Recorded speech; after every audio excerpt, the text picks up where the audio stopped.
최근에 이제 이슈가 되고 있는 한국의 일일 코로나 PCR 검사 건수 이슈에 대해서 좀 분석을 해보도록 하겠습니다. 이것은 아워월드 인 데이터에 나와 있는 우리나라의 일일 코로나19 검사 건수입니다. 2, 3월에 이제 대구에서 유행했을 때 보면 여기 보면 이제 15,000에서 2만 건 사이로 일일 상당히 많은 검사를 했던 기록이 있고요. 이제 로그 지수는 아니고 이제 5,000, 15,000, 2만 이렇게 돼 있죠. 그래서 보면은 4월에 이제 환자가 4월 말에 줄어들었을 때 하루 5,000건. 그 다음에 6월만 해도 이제 15,000건. 6월 19일 뭐 이럴 때 이제 이태원하고 물류센터에서 늘었을 때죠. 그러다가 환자가 줄면서 또 5,000건으로 줄었는데, 그 다음에 이제 8월 중반에 이제 환자가 늘면서 지금 일일 10,000건, 에서 2만 건까지. 그러니까 이 주말에는 이렇게 민간검사기관이 이제, 민간에 이제 발열진료소 안 하다 보니까 이 검사 건수가 줄죠. 검사 실험실도 그 검사를 줄게 되는데. 그래서 이렇게 이제 검사 건수가 일일 들쭉날쭉 하는 것이 이제 그 효과라고 합니다. 그래서 보시면은 이제 문제는 9월에 들어서 뭐 최대 2만 건 이상 한 적도 있고, 또 최저는 뭐 5,000건, 6,000건대, 6,000대. 상당히 이 환자나 수도권이나 전국에 많이 발생하는데 왜 검사 건수가 늘지 않느냐. 이게 참 문제인 것 같습니다. 검사를 많이 해서 뭐 경증이나 무증상 환자까지 다 찾아내서 격리하고 접촉자 추적하고, 이것이 이제 K방역의 핵심인데, 지금 2, 3월에 검사 건수하고 뭐 크게 차이가 없다는 거죠. 이게 주말에는 일일 뭐 5,000건, 6,000건 이 정도로 줄기다 보니까 이게 좀 제가 보기에는 그 코로나19의 그 통제, 이 검사 건수를 좀 대폭 늘려서 하는 것이 필요한데 왜 못 늘리느냐. 뭐 어떤 의도를 가지고 검사를 줄인다, 저는 그렇게 생각하지는 않습니다. 지금 역량 내에서 이제 최선을 다하고 있다고 보는데, 어떤 이유인지를 우리가 밝혀서 검사 건수를 늘려야 되겠죠. 왜냐하면은 이미 코로나19의 무증상자는 상황에 따라서 20 내지 80%로 굉장히 많고, 또 경증도 많습니다. 무증상자를 우리가 증상에 기반해서 코로나19를 의심해서 검사해서는 놓친다. 많은 논문에서 이제 그런 해외에서도 증상에 기반을 한 검사, 이거는 많이 놓친다. 다시 한번 이제 말씀드리자면, 국내에 이제 그 검사를 증상에 기반한 검사 사례 정의에 따라서 검사를 하게 되면 검사 건수가 늘 수 없다. 이 무증상과 증상이 시작되기 전 환자까지 포괄적으로 검사해서 검사 건수를 늘려야 된다. 그런 것이 제 의견이고요. 이제 그거에 대한 좀 설명을 더 부가적으로 하도록 하겠습니다. 지금 그 국가 간 일일 코로나19 검사 건수를 6월 1일부터 9월 24일까지 비교한 겁니다. 보면은 제일 위에 이제 영국이 일일 20만 건 정도 합니다. 엄청나죠? 그 다음에 캐나다가 일일 한 뭐 7만 건 정도. 그 다음에 이태리가 한 5만 건. 호주가 뭐 한 3만 건. 그 다음이 이제 한국입니다. 한국이 이제 10,000건 내지 2만 건 하는 거죠. 말레이시아가 이제 우리나라랑 비슷한 정도로 하고 있고요. 그러니까 우리가 뭐 한국이 K방역이라고 그래서 검사를 많이 하고, 그로 인해서 접촉자 추적이라든지 무증상 환자까지 해서 포괄적으로 해서 우리가 잘해왔다. 네. 뭐 선방한 거는 맞죠. 우리가 선방했죠.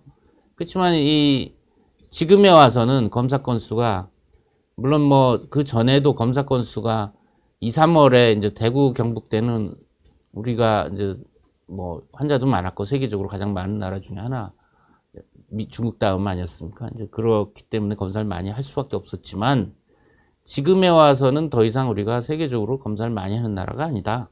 라는 이제 데이터를 보여주고 있습니다.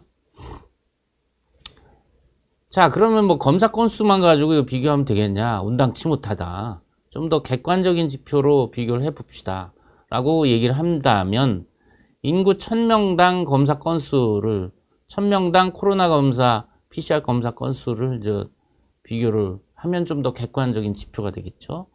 인구 1000명당 코로나 검사 건수 가장 많이 한 나라는 이제 지금 물론 다른 나라도 있지만 주요 나라 OECD 우리가 비교하기 좋아하잖아요. 그러니까 주로 나라만 보면 미국이 압도적으로 많습니다. 320명, 320건.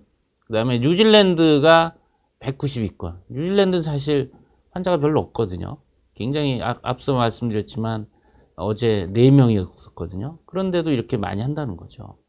검사건 환자가 적은데도. 캐나다 177건, 독일 174건.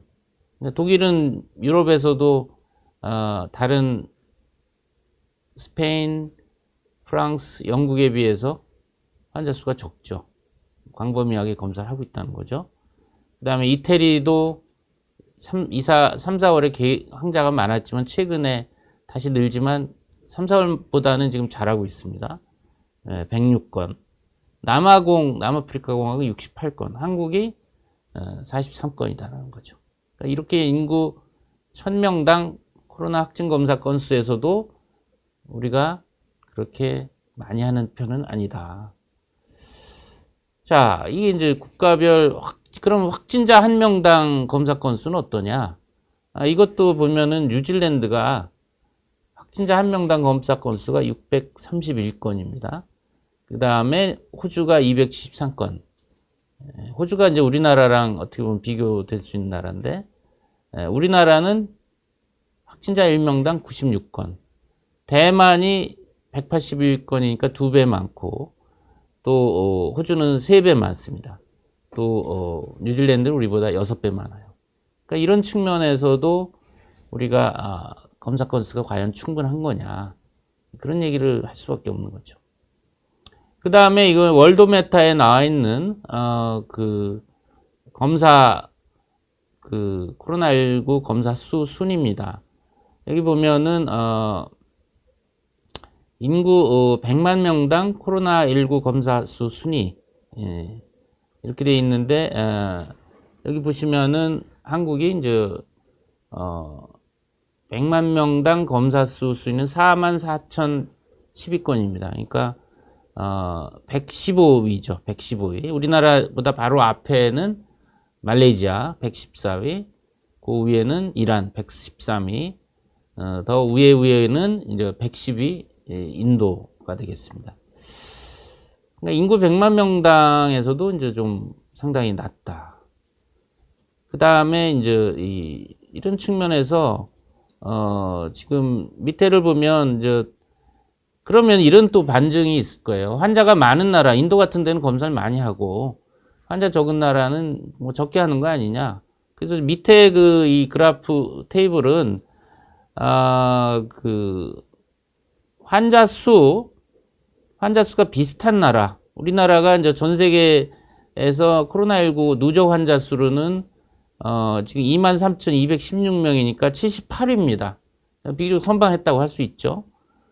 누적 환자 수가 비슷한 나라들의 검사 건수랑 한번 비교해 보려고 여기 표를 이제 다시 정렬 시켰는데, 한국이 23,000명 정도인데 인구 10만 명당 44,000건을 했어요. 바로 우리나라하고 비슷한 확진자 수가 비슷한 덴마크가 24,000명 정도인데 여기는 검사 건수가 60만 건이죠. 60만 건. 예. 뭐 4배 정도 많은 거죠. 그런 측면에서 또 호주가 그 위에 27,000명 정도 확진자인데 호주도 검사 건수가 28만 건인 거예요. 그러니까 우리나라보다 많죠. 훨씬 많이 검사를 하고 있죠. 그러니까 우리나라보다 이제 뭐 조금 낮은 확진자 수가 이제 헝가리인데 2만 명 정도인데 여기도 6만 6천 건. 다 우리나라하고 확진자 수, 누적 환자 수가 비슷한 나라에 비해서도 우리는 검사 건수가 적다. 예. 그러니까 뭐 여러 가지로 제가 이제 한번 분석을 해봤습니까? 과연 인구 1000명당, 100만 명당, 또 확진자 수당 이렇게 해도 우리의 검사 건수가 미진한 거죠. 앞서 말씀드리겠지만 여전히 검사를 많이 해서 이렇게 포괄적으로 그물망을 넓게 쳐야 깜깜이 환자도 줄고 방역망 내에서 관리가 가능한데 지금 그 감염률은 분명히 25%라는 이유를 제가 이제 찾으려고 쭉 분석을 하다 보니까 검사 건수가 적은 것이 문제다. 그 얘기를 이제 드리고자 하는 겁니다. 그래서 제가 그래서 왜 그럴까? 이 코로나19 검사는 보건소 선별진료소나 또 병원에 있는 호흡기 발열 클리닉이나 발열진료소 이런 데서 하게 되죠. 그러면 여기에 이제 국민 중에 나 하고 싶다 오면은 이 코로나19 사례 정의에 따라서 의사가 검사할 건지 말 건지를 판단하게 됩니다. 이것이 대응 지침 지자체 9.2판 의료기관용은 1-1판입니다. 8월 20일 날 발표가 된 겁니다. 그래서 여기서 보면은 확진 환자, 의사 환자, 조사 대상, 유증상자 이렇게 세 가지로 구분했죠. 확진 환자는 PCR로 양성 코로나19 바이러스가 확인되면 확진 환자죠. 의사 환자는 확진자와 접촉한 후 14일 이내에 코로나19 증상이 나온 경우 이런 경우는 의사가 당연히 검사해 주겠죠. 문제는 이제 조사 대상 유증상자 카테고리가 이제 중요하다고 저는 봅니다. 첫째, 의사 소견에 따라 코로나19 임상 증상으로 코로나19가 의심되는 자. 두 번째, 해외 방문력이 있으며 귀국 후 14일 이내에 코로나19 임상 증상이 나타난 자. 해외 방문력이 있으면 이거 두 번째는 큰 문제가 없겠죠. 세 번째가 코로나19 국내 집단 발생과 역학적 연관성이 있으며 14일 이내에 임상 증상이 나타난다. 이게 다 문제가 없죠. 그러니까 조사 대상 유증상자 중에 두 번째, 세 번째는 해외 여행 또는 집단 발생에 이제 노출됐으면서 증상이 있는 경우 선별진료소에서 검사해 주는데 아무 거리낌이 없죠. 근데 문제는 이 조사 대상 유증상자의 첫 번째 카테고리입니다. 의사 소견에 따라 코로나19 임상 증상으로 코로나19가 의심되는 자. 예. 코로나19 증상은 열, 기침, 흉통, 호흡곤란, 후각, 미각 상실 이런 것들 아닙니까? 근데 제가 말씀드린 것처럼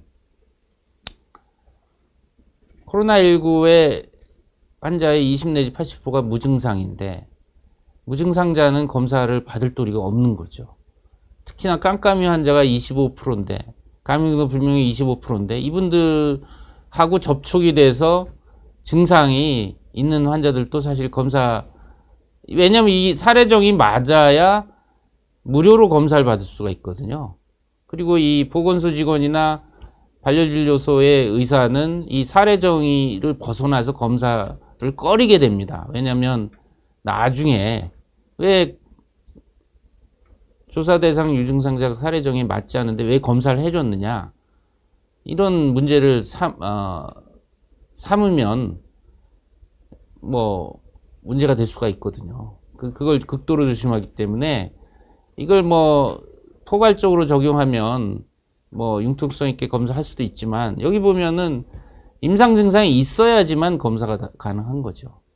더군다나 이제 그 감염력 불명인 25%에 해당되는 확진자와 노출된 사람인데 그 사람이 증상이 있다 하더라도 전형적이지 않다면 여기서 안 해줄 겁니다.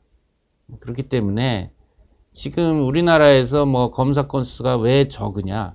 지금 검사 건수 적다. 아니다. 우리는 검사를 속이거나 한 거 없다. 양쪽이 다 논란을 서로 아규를 하고 있는데 그렇게 논란을 할 때가 아니다. 검사 건수를 왜 적은지 이유를 찾아내서 검사 건수를 늘려서 포괄적으로 확대해야 지역사회의 감염 불명도 줄일 수 있고 무증상이나 이렇게 전파도 차단할 수 있고 문제를 해결할 생각을 해야지 서로 지금 논란만 커지고 있는 겁니다. 그러니까 어떻게 보면 방역 당국이 먼저 왜 검사 건수가 늘지 않는지를, 어디에 보틀렉이 있는지를, 사례 정의가 협소해서 그런 건지, 사례 정의는 잘 돼 있는데 선별진료소나 반려진료소에 제대로 의사들이 검사를 안 해주는 건지, 검사를 했는데 뭐 검사가 왜 늦어지는지, 지금 검사 결과도 하루 이틀 늦게 나오지 않습니까? 이것도 문제죠. 이런 검사를 누구한테 할 거냐, 또 검사 PCR에서 결과 나오는 이 시간을, 턴어라운드 타임, TAT, 결과 해송 시간을 단축시키는 이런 노력이 필요할 때인데 지금은 서로 논란만 하고 있다. 이런 부분이 상당히 안타깝습니다. 그래서 무증상 감염자가 많기 때문에 무증상 감염자를 증상이 있는 걸 기준으로 사례 정의로 찾아서 검사를 할 수가 없는 거죠. 증상이 없으면 검사를 할 수가 없으니까. 이런 부분을 좀 해결해야 된다.